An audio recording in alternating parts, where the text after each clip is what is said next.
time for news on the hour.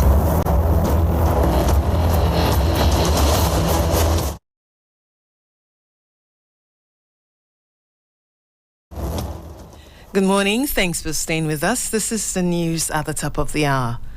The Independent National Electoral Commission, INEC, said underage voters and parents of all ineligible voters will be arrested for aiding and abetting electoral fraud in the 2023 general elections.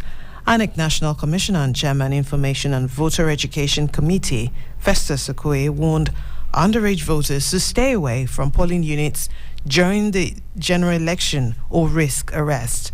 He said no visibly underage person should approach any polling units on election day. If the person does appear, he or she will be arrested alongside their parents for aiding and abetting such a venture. He also said those who are harvesting voter identification numbers, VINs, of registered voters are doing that in futility. Former Minister of External Affairs Bolaji Akinyemi slammed former President Olusegun Obasanjo over his New Year message and letter in which he declared support for Peter Obi, the Labour Party's presidential candidate in the 2023 general elections.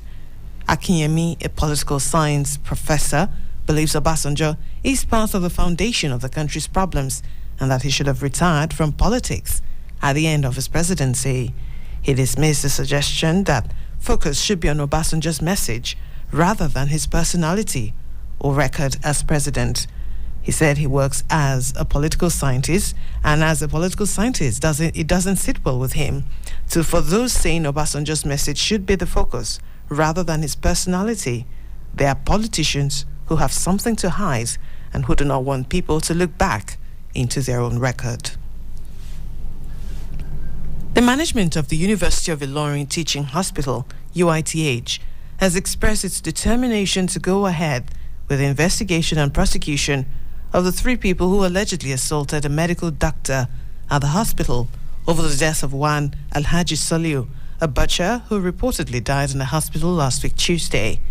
This is contained in a statement issued by Mrs. Elizabeth Ajiboye, Head Corporate Affairs Unit, on behalf of the UITH management during the New Year holiday.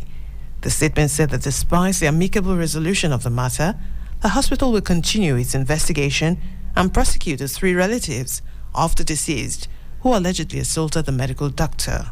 Meanwhile, the Association of Resident Doctors, UITH, has started a 5-day total strike as a result of the assault on their member. In sports, the World Tennis Association announced on its website that tennis legend Martina Navratilova